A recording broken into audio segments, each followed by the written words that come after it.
तो यहाँ नदी वेणुबारी जिय बेनु देह नदी बेनु नारी जिय बेनु देह नदी बेनु बारी तैसे ही नाथ पुरुष बेनु नारी जिय बेनु देह नदी बेनु बारी जैसे ही नाथ पुरुष बेनु नारी जिय बेनु देह नदी बेनु बारी ऐसे ही नाथ पुरुष बेनु नारी।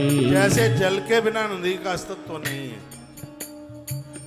प्राणों के बिना देह का अस्तित्व तो नहीं है, पति के बिना पत्नी का भी कोई अस्तित्व नहीं है। क्रोध में भले ही चाहे जैसे कह दो कि तुम जैसे तो मेरे पीछे पीछे घूमते हैं, ये तो मेरे पिता से क्या गलती हो गई, तुम डमरुआ को दे गए हो, अपना भाग्य संभालो।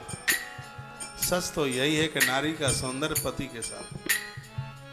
आप पियर अकेले जाइए, तुम्हारे भतीजे कह देंगे आजकल बुआ पर तो कोई काम ही नहीं, हर 8 दिन में थैला उठा के चली आती है।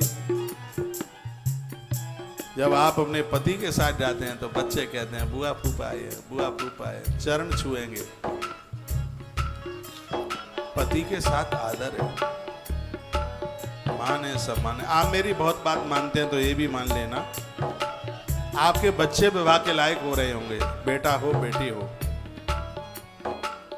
सगोत्र के साथ विवाह न करना बच्चों का, भले ही वो इंद्र की गद्दी पर क्यों ना बैठा हो। इसके दोष मैंने देखे, मैंने पढ़े। सगोत्र के साथ विवाह होने पर तीसरी या चौथी पीढ़ी में ऐसी संतान होगी जिनकी पूरे शरीर में कुष्ठ होगा, कोई ऐसी भयंकर बीमारी होगी जिसको झेलना मुश्किल हो जाए। सगोत्र के साथ विवाह करने पर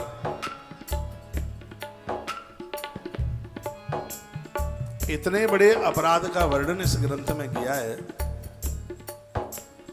एक गोत्र के साथ विवाह ना करना पहली बात, और दूसरी बात तुम्हारी बेटी तुम्हारी जाति से नीचे वाले के लिए न चली जाए,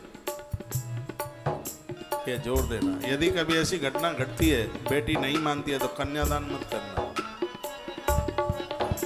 कन्यादान मत करना, नहीं तो धरती फट जाएगी। कन्यादान मत करना, वो जाए तो चली जाए अपने आप, कन्यादान नहीं, बिल्कुल यह मत करना बिल्कुल। किसी ने मुझे कहा था कि पापा घर में नहीं घुसने देते हैं, रिश्तेदारी टूट गई है। मैंने कहा कैसे? कहा हमने विवाह अपने मन मुताबिक कर लिया। तो ब्राह्मण की बेटी किसी, क्या बताऊं किसके संग गई। मैंने कहा तुम्हारे पापा ने बहुत अच्छा किया है, ये बढ़िया किया। कहा आप भी उन्हीं का समर्थन कर रहे हैं। मैंने कहा बेटा मैं तुम्हारे पापा का समर्थन नहीं, मैं धर्म का, सनातन धर्म का समर्थन कर रहा हूं। ये बातें जो लिखी हैं इनको गलत नहीं ठहराया जा सकता। राजा रुक्मांगद घोड़े पर अपनी पत्नी को बिठा करके, जिसका नाम मोहिनी था, उसको बिठा करके चले। रास्ते में टपटपाहट की आवाज करता हुआ घोड़ा जा रहा था। उस दिन एकादशी पड़ गई थी, वो एकादशी जो कल निकली है, मोहिनी एकादशी। तो धरती कुछ घोड़े की टाप से खुदी तो उसमें से एक छिपकली बाहर चल के आई और घोड़े की टाप से वो कुचल गई, अधोमृत हो गई। राजा की निगाह पड़ी, राजा के मुंह से शब्द निकला ओह। राजा उसी समय रथ से नीचे उतरा, सुनिए, घोड़े से नीचे उतरा और उसने छिपकली को हाथ में ले लिया और मोहिनी को, अपनी पत्नी को कहा कि देवी शीघ्र ही जल की व्यवस्था करो, पानी के द्वारा इसके प्राणों को बचाया जा सकता है। जल मंगाया, राजा ने अपने वस्त्र का कुछ भाग फाड़ा, उसको गीला करके और उसके ऊपर बांधा तो उसके प्राण लौट के आ गए। और वो छिपकली मानवीय रूप से बोलने लगी, मनुष्य की भाषा में बोली वो छिपकली। वो कहने लगी, राजन मैं 10,000 वर्ष से इस रास्ते में पड़ी हुई आपका इंतजार कर रही हूं, आपकी प्रतीक्षा कर रही हूं, और राजन मेरा कल्याण कर दीजिए। राजा ने पूछा, तुम कौन हो? इसने जवाब दिया कि मैं पूर्व जन्म की एक ब्राह्मण की पत्नी थी और मैं बहुत सुंदर थी। मेरे इतने सुंदर होने के बाद भी मेरे पति का आकर्षण मेरी तरफ था नहीं, तो मैं इतनी परेशान थी, पति मुझे चाहता नहीं है। मैं सोचने लगी कि इसको अपने वश में कैसे किया जाए। तो मैं उन स्त्रियों से मैं मिली जिनके पतियों ने उन्हें छोड़ रखा था। मैं उनसे मिली और मैंने उनको कहा कि पति मुझे पूछता नहीं है, मैं इतनी सुंदर हूं, फिर भी ऐसा कोई उपाय है क्या कि पति मेरे बस में हो जाए? आजकल देवियां पति को खूब बस में करना चाहती हैं, होता है।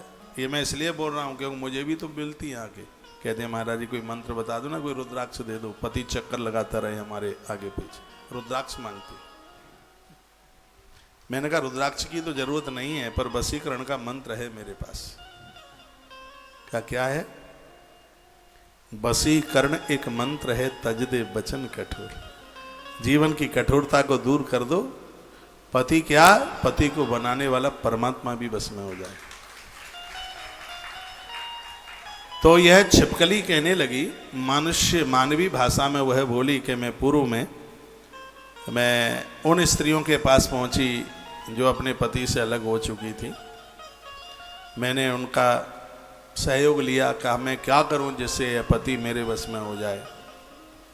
तो उन्होंने कहा कि यहाँ से 18 कोस दूर एक सन्यासिनी रहती है, वो ऐसी कोई दवाई देती है जैसे पति वश में हो जाता है। वह उस सन्यासिनी के पास पहुंच गई, अपने कड़े वड़े सब उतार के दे दिया उसको, उसने उसको चूर्ण दे दिया। ऐसी कथा है इसमें। चूर्ण लेकर के आई और उसने दूध में डाला और जैसे ही पति को पिलाया, शरीर पूरा कुष्ठ के मारे भर गया, पूरा सफेद शरीर हो गया, शरीर टपकने लगा, उसमें से गंध आने लगी, कीड़े पड़ गए उसमें। ये बोल रही है, छिपकली बोल रही है मनुष्य भाषा में। कहा मेरा पति कुड़ कुड़ करके जीवन जी रहा था और मुझे बार बार कहता था कि अब मैं कहीं किसी स्त्री को देखूंगा नहीं, तुझे छोड़ूंगा नहीं, तुझे छोड़ के कहीं नहीं जाऊंगा, मेरे ऊपर दया कर दे। लेकिन मुझे उसके ऊपर दया नहीं आई और उसकी मृत्यु हो गई। जब मेरा बुढ़ापा आया तो मैं बहुत कष्ट में मैं जीने लगी। लोग मुझे मेरी शक्ल देखना पसंद नहीं करते थे, मेरे शरीर में घाव हो गए, मेरे शरीर में कीड़े पड़ गए और मैं मृत्यु को प्राप्त हुई। यमराज के यहाँ मैं पहुंची, मुझे तेल के कड़ावे में डाला गया। मुझे जैसे वृक्ष को काटा जाता है आरे के द्वारा, ऐसे ऐसे मेरे टुकड़े किए गए। बर्फ की शिलाओं पर मुझे पटका गया, डाला गया और मुझे बहुत त्रसित किया गया और मैं भारी कष्ट में थी।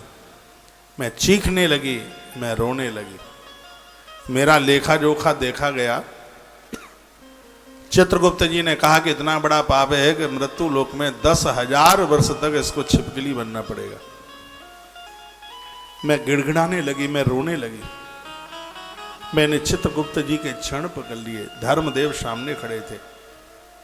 मैंने कहा नाथ कृपा कर दीजिए, 10,000 वर्ष तक मैं छिपकली बनूंगी वो तो मैं सहन कर लूंगी, लेकिन मेरा उद्धार कैसे होगा, मेरा आत्म कल्याण कैसे होगा, यह कृपा करके बता दीजिए।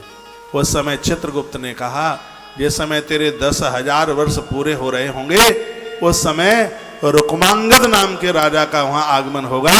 यदि वह अपनी मोहिनी एकादशी का पुण्य तुझे दे देगा तो तेरा कल्याण होगा।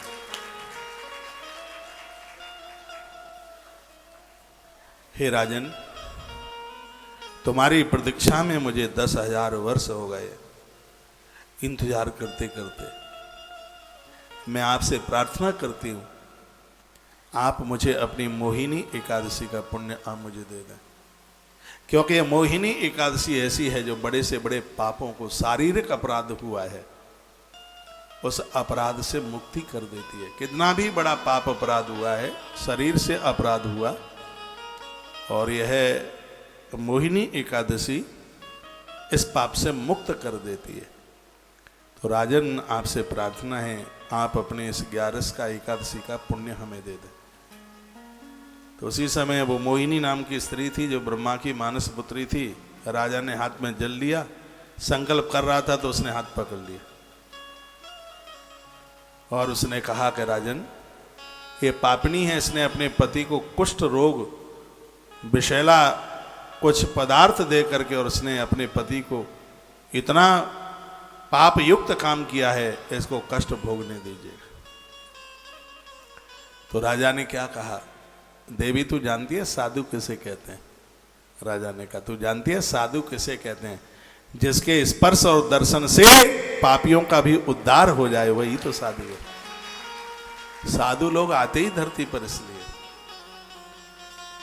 तो तुझे पता है जब मैं तेरे पास पहुंचा था तो तूने मुझे साधु कह करके पुकारा था, तो साधु शब्द को सार्थक तो कर दूं कि साधु होता क्या? जिसके संपर्क में आकर, जिसके स्पर्श के द्वारा, जिसकी वाणी के द्वारा एक बहुत बड़ा महापातक भी समाप्त हो जाता है और व्यक्ति नारायण के वैकुंठ में जाने के लायक हो जाता है, वह साधु का जीवन है। वह हाथ में जल लिया और संकल्प किया और कहा कि मैं अपना एकादशी का व्रत, मोहिनी एकादशी का व्रत, पूर्व जन्म की ब्राह्मणी वर्तमान समय में इस छिपकली को समर्पित करता हूं। जैसे ही जल छोड़ा उसी समय मानवीय रूप में प्रकट हो गई, भगवान नारायण का गरुड़ चल करके आया और यह देवी बनकर उस गरुड़ के ऊपर बैठ करके भगवत धाम के लिए चली गई। यह महिमा एकादशी की। मैं एक बार फिर निवेदन करना चाहूंगा, जो एकादशी का व्रत करते हैं, हर एकादशी वाले दिन उनको 1000 गायों का गोदान करने का फल प्राप्त होता है। ये परिपक्व है। ये बात आपको किसी ने बताई हो या ना बताई हो, सुन लीजिए। कोई भी एकादशी है, 26 एकादशी में से कोई भी एकादशी, ये बिल्कुल सत्य है, इसमें 1% भी कहीं कोई झूठ नहीं है। जो एकादशी का व्रत करते हैं ऐसे लोगों को हर एकादशी वाले दिन 1000 गायों का गोदान करने का फल प्राप्त होता है। इतना पुण्य मिलता है। तो मैं बहुत आग्रह पूर्वक निवेदन करना चाहूंगा, यदि आपके शरीर में ताकत है तो आप 3 साल, 7 साल, 9 साल, 11 साल या 26 एकादशी हो गई हैं, उतने समय तक आप यह व्रत जरूर कर लीजिएगा। 11 के व्रत से बढ़कर के कोई व्रत धरती पर बताया नहीं है, कोई व्रत बनाया नहीं है। एकादशी की इतनी बड़ी महिमा है। ये बात मैंने एक इतनी बजनीक बात आपको कही है कि जो भी हर एकादशी के दिन, जैसे आप द्वादशी के दिन पारण करते हैं, उसी समय आपको 1000 गायों का गोदान करने का फल तत्काल प्राप्त हो जाता है। यह महिमा 11 की है। मैं तो एकादशी को बहुत मानता हूँ, क्योंकि मैंने एकादशी की महिमा पढ़ रखी है। और जो एकादशी के दिन रात्रि में जागरण कर लेते हैं तो उसके लिए वर्णन किया गया, एकादश्याम जनो विष्णु रात्रो संपूज्य भक्तिता कुर्या जागरणम विष्णु पुरतो वैष्णवोषः। वर्णन किया है कि ऐसे लोगों को लेने के लिए स्वयं नारायण धरा पर चल करके आते हैं।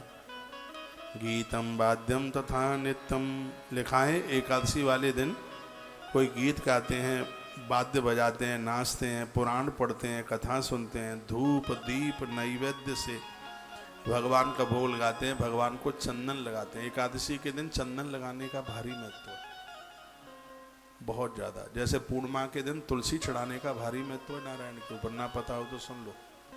पूर्णमास जैसे सोमवार को और प्रदोष को जैसे बेलपत्र चढ़ाने की महिमा है, उसी प्रकार से पूर्णिमा के दिन भगवान सालेराम के ऊपर तुलसी चढ़ाने की भारी महिमा है, बहुत ज़्यादा ही महिमा है, समझ लीजिए।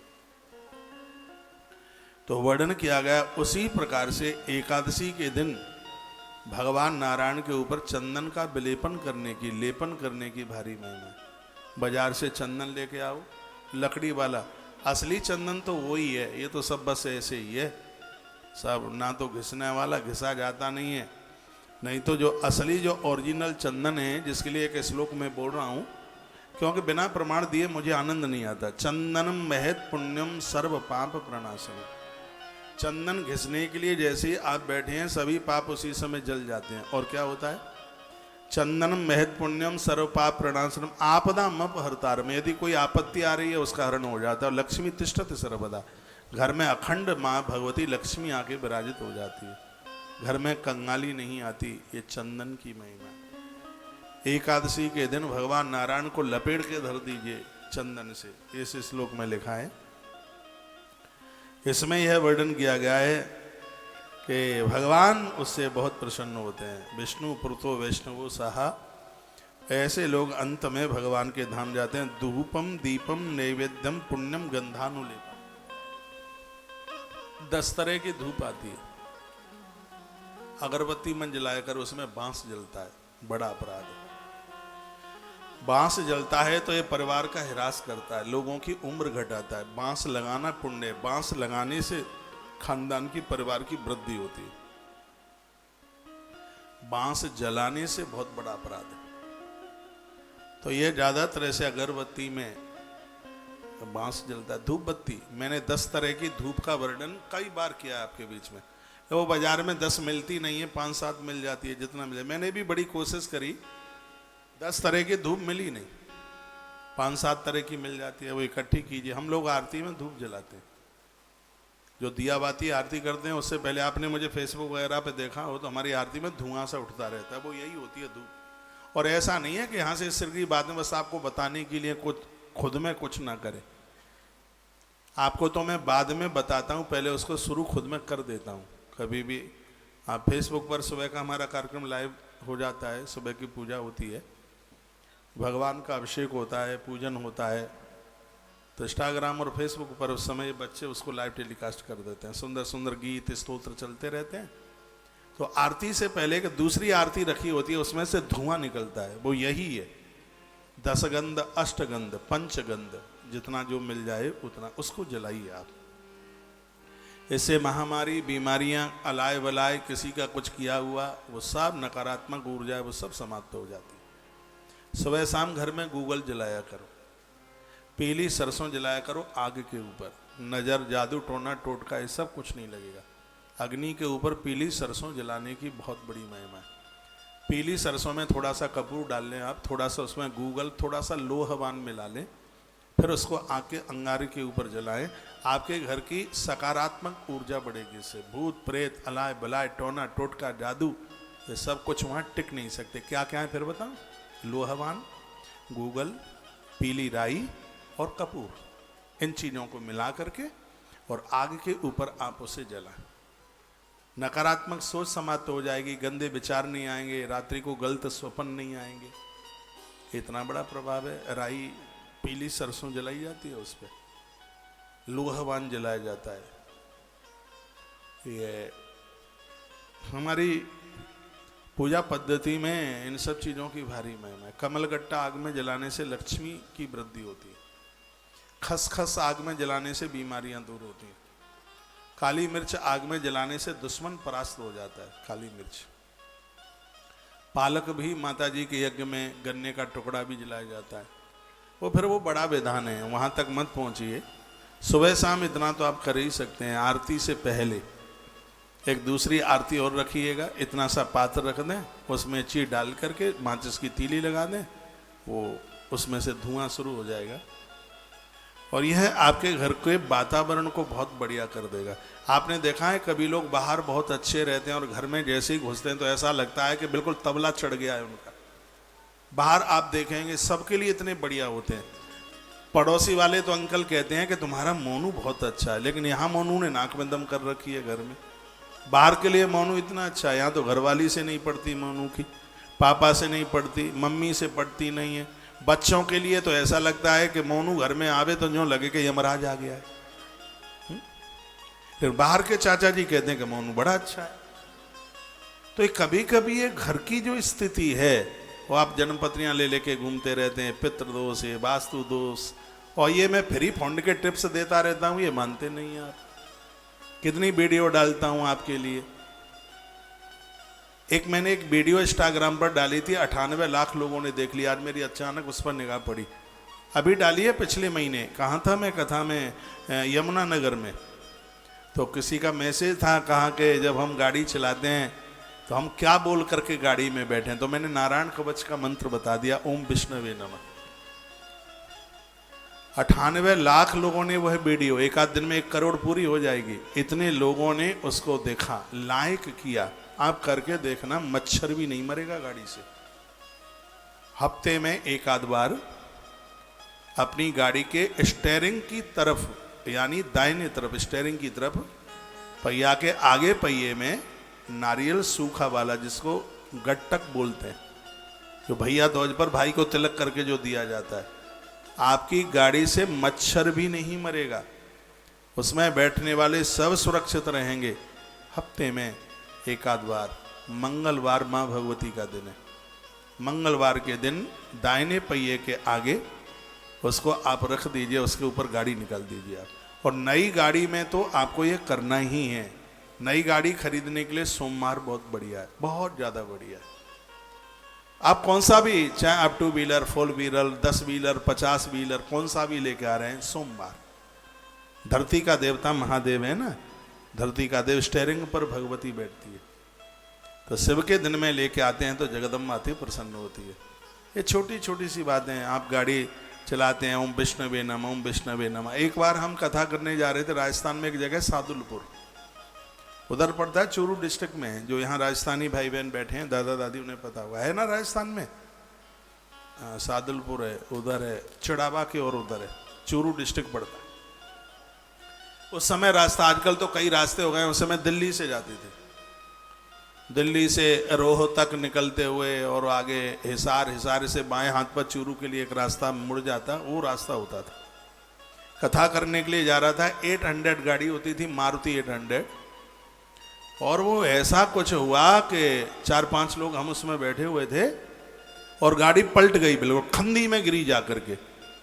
लोगों को लगा कि इसमें तो बैठने वाले बचे नहीं होंगे।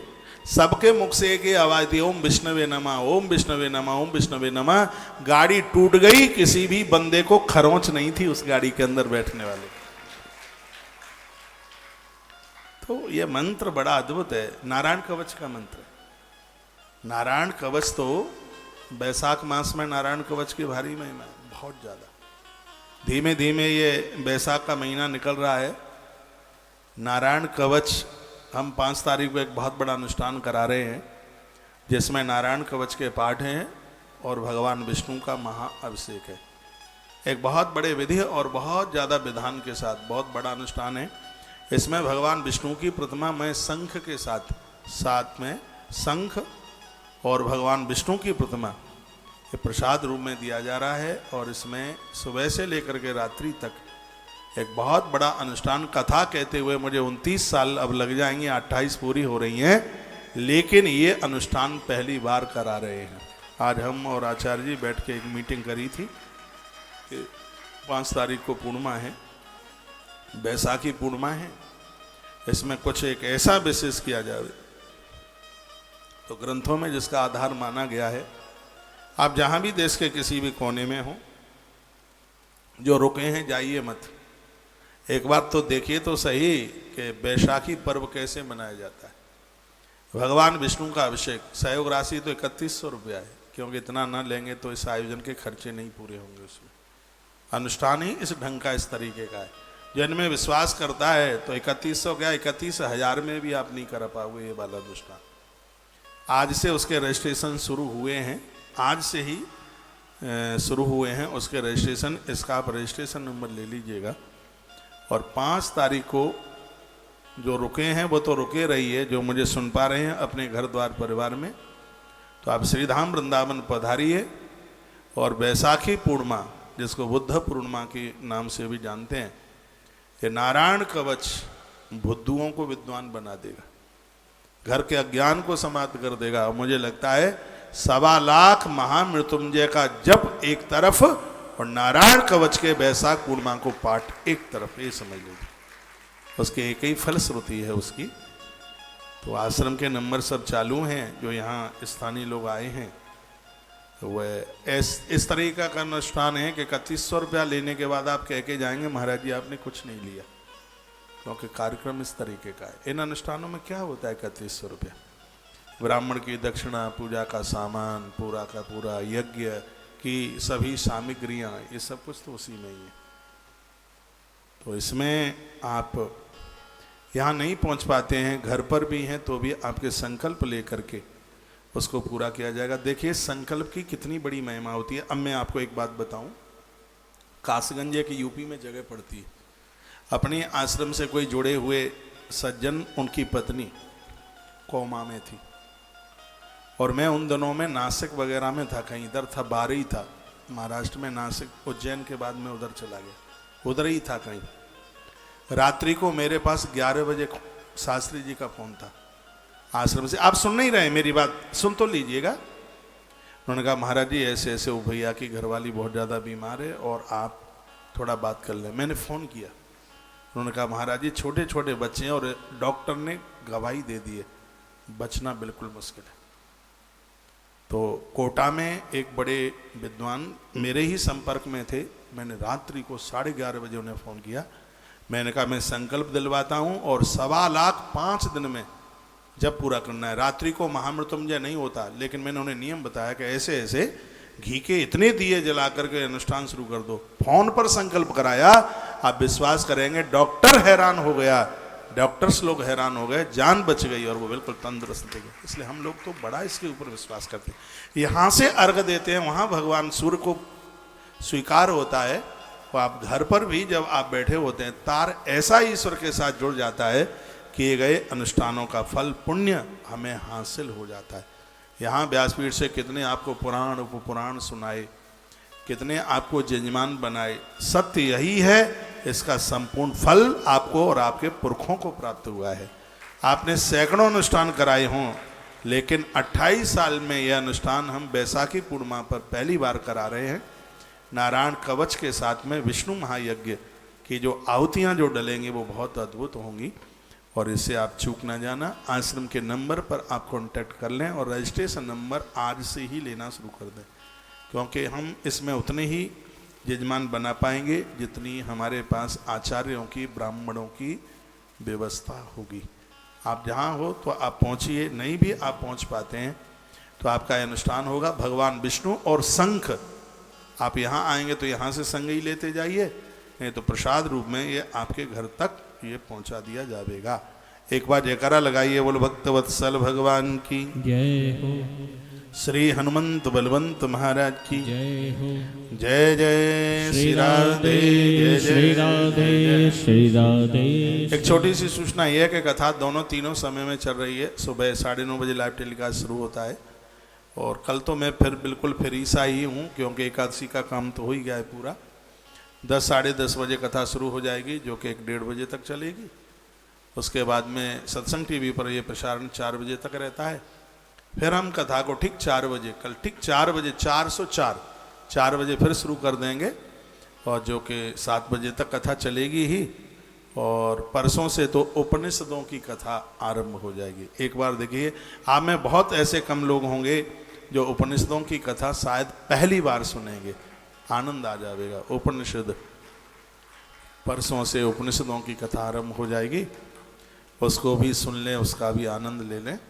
आइए 2 पंक्ति भगवान के चरणों में समर्पित करते हुए और फिर हम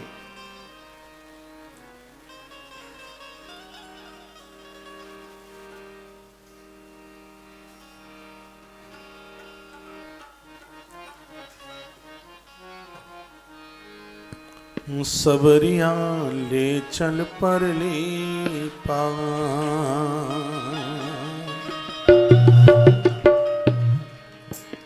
सबरिया ले चल पर ले पा, सबरिया ले चल पर ले पा, सबरिया ले चल पर ले पा सबरिया ले चल पर ले पा जहाँ विराजे राधा रानी जहाँ विराजे मेरी महारानी अलबेली सरकार सबरिया ले चल पर ले पा सबरिया ले चल पर ले पा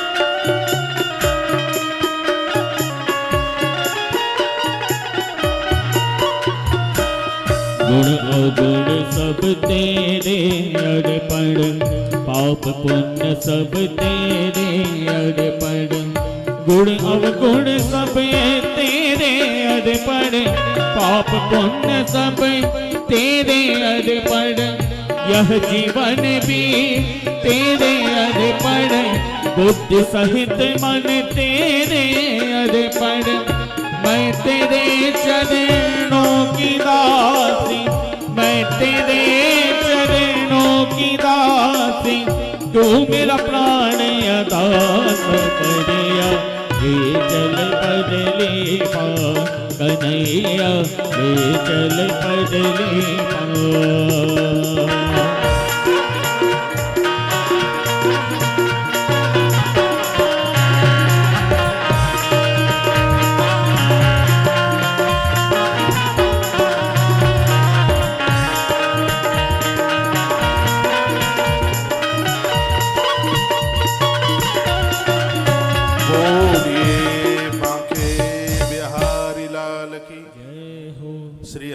बलवंत महाराज की जय हो। तो वैशाख का महीना और वैशाख के महीने में किया गया सदकर्म अनंत गुना फलदायी होता है। आप एकादशी भांत में सुन रहे हैं जिसमें लिखा है कृष्णस्य नाम मनसा वदंती च पुनः पुनः ते तो धन्यतमा ज्ञा अस्याम राष्ट्रो विशेषतः। वह लोग धरती पर बड़े बड़े धन्य हैं जो जागते समय कृष्ण का नाम और रात्रि को सोते समय कृष्ण का नाम लेते हैं। ऐसे लोगों को नित्य अश्वमेध यज्ञ करने का फल प्राप्त होता है। छड़े छड़े तो गोदानम घट्या चैव चतुर्गुणम प्रहरे कोटि गुणितम चतुर्या मेस्व संज्ञकम। इसमें लिखाए हैं जो एकादशी का व्रत करते हैं एक एक क्षण में उनको गोदान करने का फल प्राप्त होता है। अभी आप सुन रहे थे कि हर 11 को 1000 गोदानों का फल प्राप्त होता है। लिखा है छड़े छड़े तो गोदानम, गैया की सेवा करने का गोदान करने का फल उन्हें प्राप्त होता है जो 11 का व्रत करते हैं। तत्फलम कोटि गुणतम तस् संज्ञान न विद्यते। जो 11 का व्रत करके द्वादशी को ब्राह्मण को भोजन करा देते हैं तत्फलम कोटि गुणतम। अब ये लिखने लायक बात है पर आप लिखेंगे नहीं। एकादशी के दिन व्रत करके और द्वादशी को आप एक ब्राह्मण को भोजन करा देते हैं तो एकादशी की महिमा करोड़ों गुना ज्यादा बढ़ जाती है। इतनी बड़ी महिमा है इसकी। नर्तनम कुर्ते यस्तु केशवाग्रे नरोत्तम न फलम ही यते तस्या आजन्म मरणांतिकम। जन्म से लेकर के मृत्यु पर्यंत तक एकादशी का व्रत करने से भगवान श्री कृष्ण के नाम का उच्चारण करने से इतना बड़ा फल और किसी धर्म कर्म में है नहीं जितना कि है 11 का व्रत करने का। जितनी बड़ी मैं षड्विंश गुण संयुक्त एकादश्याम च जागरणम यह करोति नरो भक्ता न पुनर्जायते हुई। नारायण की कृपा से उनको 26 गुण चल के आ जाते हैं जो 26 एकादशियों को व्रत करते हैं, एक को भी छोड़ते नहीं। बहुत लोगों के दिमाग में ऐसा होता है, विचार में ऐसा होता है कि शुक्ल पक्ष की एकादशी कर ली जाए तो बस उसी से व्रत पूरा हो जाएगा। इस ग्रंथ में लिखा है कि एकादशी का व्रत तब ही पूरा माना जाता है जब महीने की दोनों एकादशियों का व्रत किया जाए। ऐसा नहीं है आप एक छोड़ना एक कर लें, उसका कोई फल नहीं है। इसमें कृष्ण पक्ष और इसमें शुक्ल पक्ष दोनों एकादशियों को करना पड़ेगा। लिखा है 60 वर्ष सहस्राणी विष्टाम जायते क्रम। जो दूसरों की एकादशी बिगाड़ते हैं जानबूझकर उनको 60 वर्ष सहस्राणी उनको 60,000 वर्ष तक मल का कीड़ा बन करके कष्ट भोगने पड़ते हैं। इसलिए कभी किसी का व्रत मत बिगाड़ना, किसी को व्रत करने से रोकना मत, ऐसा वर्णन है। वेद शास्त्रतो नित्यम नित्यम वै यज्ञ याजक। रोजाना वेद पढ़ने से जितना फल प्राप्त होता है, रोजाना यज्ञ करने से जितना फल प्राप्त होता है, एक एकादशी का व्रत करने से उतने फल की प्राप्ति हो जाती है। अब के कुछ ज्यादा ताली जोर से नहीं बजा दी आपने। वेद शास्त्रतो नित्यम नित्यम वै यज्ञ याजक। नित्य अग्निहोत्र करने से, यानी रोजाना यज्ञ करने से जितने फल की प्राप्ति होती है, उतना ही फल एकादशी का व्रत करने से प्राप्त हो जाता है। नित्य वेद पढ़ने से, शास्त्रों को पढ़ने से जितने फल की प्राप्ति होती है, उतना ही फल सिर्फ एकादशी का व्रत करने से प्राप्त हो जाता है। कहा गया है, 21 कुलेनैव नरकम प्रतिपद्यते। 21 पीढ़ियों तक लोग नरक में जाने से बच जाते हैं। इतनी बड़ी महिमा 11 की एकादशी की है। तो अश्वमेध सहस्रम वाजपेयी तस्य चह। हजारों अश्वमेध यज्ञ करने से जो फल प्राप्त होता है, वही फल 11 का व्रत करने से प्राप्त हो जाता है। हर वैष्णव जनों के लिए इससे बड़ा और कोई दूसरा व्रत नहीं। पितृपक्षे मातृपक्षे भार्या पक्षे तो वाड़े। कल भी मैंने ये बात कही गई है, एकादशी का व्रत करने वाला व्यक्ति पितृपक्ष, पिताजी के पक्ष, मामा के पक्ष का और पत्नी ससुराल के पक्ष की 10 पीढ़ियों को ये मुक्त कर देता है। इतनी बड़ी है महिमा है इसकी। 11 का व्रत करने वाले व्यक्ति के ऊपर श्राप नहीं चलता किसी का। वो अम्बरीश और दुर्वासा जी की कथा आपने पढ़ी होगी। दुर्वासा जी एकादशी, अम्बरीश एकादशी का व्रत करते हैं। भगवान नारायण का सुदर्शन चक्र उनकी राजधानी की रक्षा करता है। कुपित हो गए थे दुर्वासा जी, जटा उखाड़ी, कृत्या पैदा कर दी। कृत्या अम्बरीश को मारने को चली तो वहां पर विष्णु चक्र प्रकट हो गया। विष्णु चक्र ने पहले तो कृत्या को मारा और फिर वो दुर्वासा जी के पीछे पीछे लग लिया। भागवत में कथा आती है, वक्ता लोग सुनाते हैं, आपने सुनी होगी। 1 वर्ष तक महात्मा सब जगह घूमते रहे, साल पूरा हो गया था, लेकिन किसी भी देवता ने शरण नहीं दी। भगवान ने तो यहां तक कह दिया, जाइए हम भक्त पराधीन हूं, स्वतंत्र वद्दो जा, मैं स्वतंत्र नहीं हूं, भक्त के पराधीन हूं। मेरा अपमान तुम कर देते तो मैं सहन कर लेता, लेकिन तुमने भगत का अपमान किया, इसलिए मैं सहन नहीं कर पाऊंगा। जो अपराध भगत सन करे, जो अपराध भगत सन करही, राम रोष पावक सोही जरई। हमारे ग्रंथ कहते हैं कि परमात्मा अपना अपराध सहन कर लेता है, लेकिन वह अपने भक्त का अपराध सहन नहीं कर पाता। इसलिए सजग्र समझदार व्यक्ति को चाहिए कहीं उससे भगवान के भगत का अपराध न हो। ये ध्यान रखें इस बात के लिए। तो वही बात यहां पर कही गई है, 21 पीढ़ियों का तारण करने वाली एकादशी। वृथा दानादिकम सर्वम कृतज्ञेषु कृतम यत्। उनके दान की महिमा बढ़ जाती है। एक बात मैं बोलूं जो मेरे हृदय में आ रही है, आप विश्वास कर लेंगे।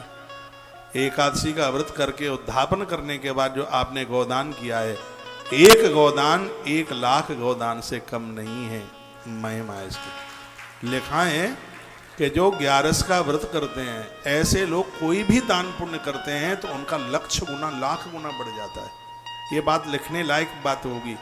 जो लोग एकादशी का व्रत करते हैं, ऐसे लोगों के हाथों से किया गया दान पुण्य लाख गुना तत्काल बढ़ता है। आप एकादशी का व्रत करते हैं तो आपने 1 रुपए का दान किया, वो सीधे 1 लाख के बराबर है। आप एकादशी का व्रत करते हैं, आपने 1 गैया का दान किया, वो सीधे 1 लाख गाय के बराबर है। इतनी बड़ी महिमा है 11 की एकादशी की। जिन्होंने व्रत किया है, उद्यापन कर दिया, उन्हें अन्न खाने में कोई दोष नहीं है बिल्कुल भी। लेकिन जो 11 करते नहीं है, उनके लिए अन्न संपूर्ण पापों को उसमें बताया गया। उसमें कल मैंने निवेदन किया, व्रत नहीं कर सकते हैं तो एकादशी के दिन मटर मत खाइए। एकादशी के दिन चावल मत खाइए, मसूर मत खाइए, चना मत खाइए, कांसे के बर्तन प्रयोग में मत लीजिए 11 वाले दिन, सरसों का तेल प्रयोग में मत लीजिएगा 11 वाले दिन, एकादशी के दिन। कुछ चीजें हैं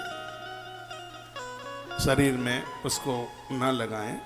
जो जो विधि है, विधान है, वो मैं आपके बीच में बोलता रहूंगा। और मैं तो यह चाहता हूँ हरि वैष्णव जन सब व्रत करें। आप अपनी बेटियों से भी व्रत कराएं। पता नहीं कौन बोल गया, कह के गया, नहीं ये तो व्रत शादी के बाद होता है। सीता माई तो शादी के पहले करती है, तभी तो राम जैसे वर उनको प्राप्त हो गए।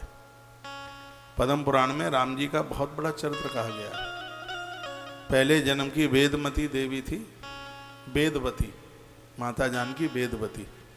रावण को श्राप दिया था, कहा तुझे खत्म करने के लिए, समाप्त करने के लिए मैं आऊंगी। वो धरती में समाहित हो गई देवी, यज्ञ कुंड में, यज्ञ कुंड में समाहित हो गई। और त्रेता में राजा जनक के हल से वही वेदवती धरती से माता जानकी सीता बनकर के प्रकट हुई। जो 11 के व्रत के प्रभाव के द्वारा, माता दुर्गा की पूजा के प्रभाव के द्वारा उसने प्रभु राम को प्राप्त किया। तो एकादशी का व्रत तो बड़ा प्रभावशाली, और आज से नहीं है, अनादिकाल से ऋषि जन करते हैं ये व्रत। आप व्रत कर लें, अच्छी बात है, ना कर पाए तो 11 वाले दिन कच्ची रसोई मत खाइए, पराठा खा लीजिए, पूड़ी खा लीजिए, रोटियां मत खाइए। समझ में आ रहा है? वर्णन किया है, व्याय स्थानम तद विष्णु शापन दत्ता। वर्णन किया, जो 11 का व्रत करते हैं उनके ऊपर किसी का श्राप नहीं चलता, अभिशाप नहीं चलता। एकादश्याम शयानस्तु विना जागरणम हरे मूकवतिष्ठते यो मयि गानम पाठम नवाचरेत्। एकादशी के दिन में मत सोइए, एकादशी के दिन जप कीजिए, थोड़ा बहुत भगवान का कीर्तन कीजिए, ये कीजिए। रात्रि को जूठे मुंह से मत सोइए, ये तो हर दिन में बताया गया जो रात को जूठे मुंह से सोते हैं अगले जन्म में वो गूंगे बनकर पैदा होते हैं। मूकम तिष्ठते यो वै, मूक माने गूंगा, बदर माने बहरा, मूक माने गूंगा। रात्रि को शुद्ध मुंह से कुल्ला करके, बहुत लोग तो गुटखा चबाते चबाते ही सो जाते, पी पी करते बगल में थूकते भी रहते हैं। क्या कैसा जीवन है! ईश्वर ने सब तरह के लोगों को बना दिया। हो सकता है उनकी भी जरूरत उसे पड़ गई होगी, इतने पेड़ बनाए, बेचारा बबूल ना बनाता तो ठीक रहता, इतनी दालें बनाई मसूर की ना बनाता। समझ लिया होगा उसने कि इसकी भी कहीं जरूरत हो सकती है। रात्रि को स्वच्छ मुंह से, शुद्ध मुंह से और भगवत नाम उच्चारण करके सोएं तो सप्त जन्मन मूकत्वम जायते जा। देखो अब इसमें लिखा है एकादशी का जागरण हो रहा हो और लोग उसमें व्यवधान कर रहे हो, लोग उसमें व्यसन कर रहे हो, शराब पी रहे हो, उल्टा पुल्टा कुछ कर रहे हो। सप्त जन्म मूकत्वम, ग्रंथ कहता है 7 जन्मों तक उस व्यक्ति को वाणी नहीं मिलेगी, आवाज नहीं मिलेगी। 7 जन्मों तक वो गूंगा बन करके ही पैदा होगा। कथाओं में, भगवान के जागरण में, हरि चर्चा में, प्रभु चर्चा में हमारे द्वारा कभी किसी भी प्रकार का अपराध ना हो जाए, वर्णन किया गया है। कहा गया है यामे फलम प्रोक्तम कोटिन्नाभ समुद्भवम संप्राप्ते वासरे विष्णु न कुर्वन्ति जागरणम। जो लोग सालराम भगवान की शिला को रख करके जप करते हैं, भगवान महादेव की पिंडी के सन्मुख बैठ करके जप करते हैं, इसमें लिखा है कि उसे जप का 1 करोड़ गुना फल तत्काल बढ़ जाता है। इसलिए तो मैंने कहा है कि अपने मंदिर में महादेव रखो पिंडी, शिवलिंग, शिवलिंग को पिंडी कहते हैं, सालराम को शिला कहते हैं। सालराम शिला होती है, महादेव की शिवलिंग वो पिंडी होती है। और जिन घरों में ये दोनों ही हैं, उनके घर में द्वारका और काशी दोनों का संगम हो रहा है। सालेराम पूजे के ना पूजे में कई बार प्रमाण दे चुका हूं, व्यास के लिखित प्रमाण दे चुका हूं। सालेराम भगवान को पूजने पर जितना पुण्य मिले वो सब तुम्हारा, और जितना अपराध मिले वो सब मेरा। जितना अपराध है वो सब मेरा।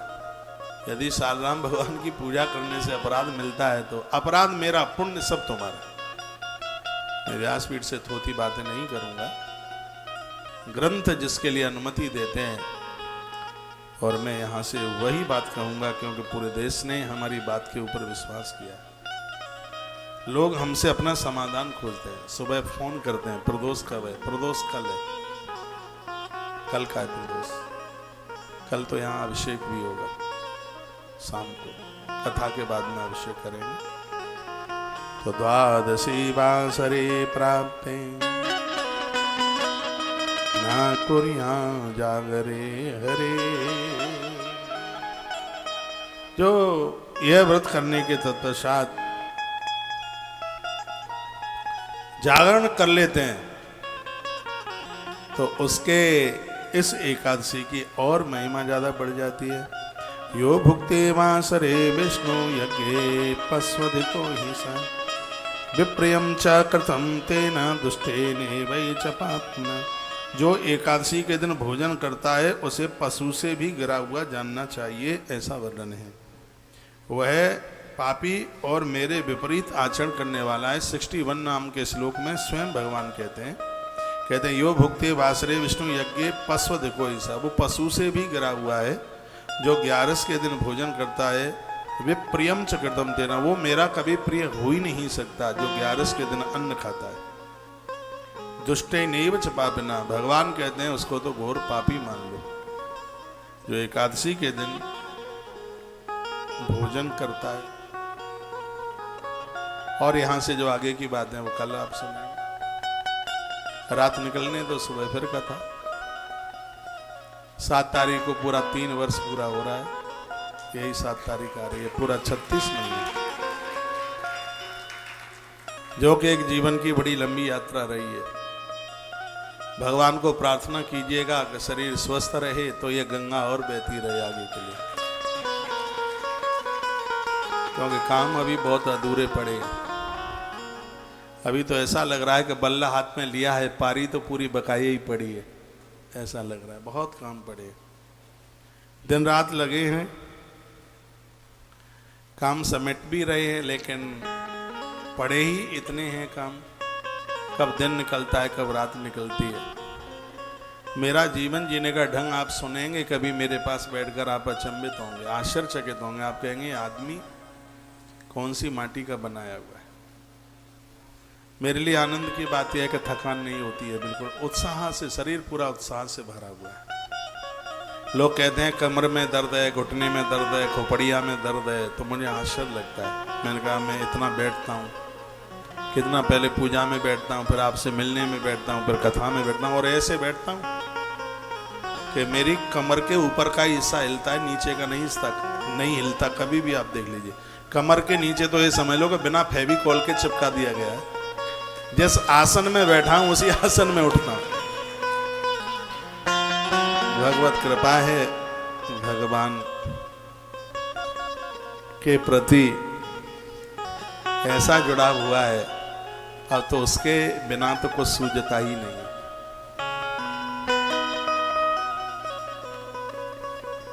श्याम श्यामा तेरी नौकरी सबसे बढ़िया और सबसे खरी। मैं ज्यादा मांगता नहीं हूं और तू कम देता नहीं है। मेरे स्वामी तो कितना अद्भुत है। आप चले भी जाएं तो शरीर से जाना, मन से हमारे पास रहना। मन यहां दे जाना, हम मोहन को दे देंगे तो उसका मनमोहन नाम सार्थक हो जाएगा। देश के किसी भी कोने में आप रहते हैं, आश्रम आपका है, यहाँ की हर चीज आपकी है, और यहाँ ये सब कुछ आपकी ही वजह से और आपके ही द्वारा हो रहा है। हम और आप मिलकर के तो बहुत कुछ काम कर देंगे, ऐसा कर देंगे सो हजारों वर्षों तक धरती भूल नहीं पाएगी उन कामों। ईश्वर ने हमें और आपको इसलिए भेजा है। 50 साल या 60 साल आप अपने परिवार के लिए जी लिए, अब बकाया हुआ जीवन है आपका, वो आप हमें दे दो ना। है घर गृहस्थी से अब फ्री हो गए हैं, शादियां हो गई हैं बच्चों की, रिंकू टिंकू का भी जन्म हो गया है, मोनू डबलू बबलू गबलू सब भरा हुआ परिवार है, ये सब मुस्कुराता रहेगा। आप अपने आप को ईश्वर से जोड़ दें, भगवान से जोड़ दें। आपका जप, आपका भजन, आपका स्मरण, आपकी सेवाएं ये धरती की कृति को बदल देंगे। ऐसा सकून में जीवन जियो, टेंशन मत करो बिल्कुल भी, 1% भी नहीं तो वही बात हो जाएगी। कोई भाड़ भूंज रहा था, भाड़ जानते हैं, भाड़ है, कोई भाड़ भूंज रहा था तो उसने उसके ऊपर मक्का का दाना डाला, तो मक्का का दाना ऐसे छलांग मारा वो, तो मक्के के दाने को किसी ने पूछा तो इतना उछलता क्यों है, तो उसने कहा एक बार तवे पर तू चढ़ के देख लेना, पता लगे।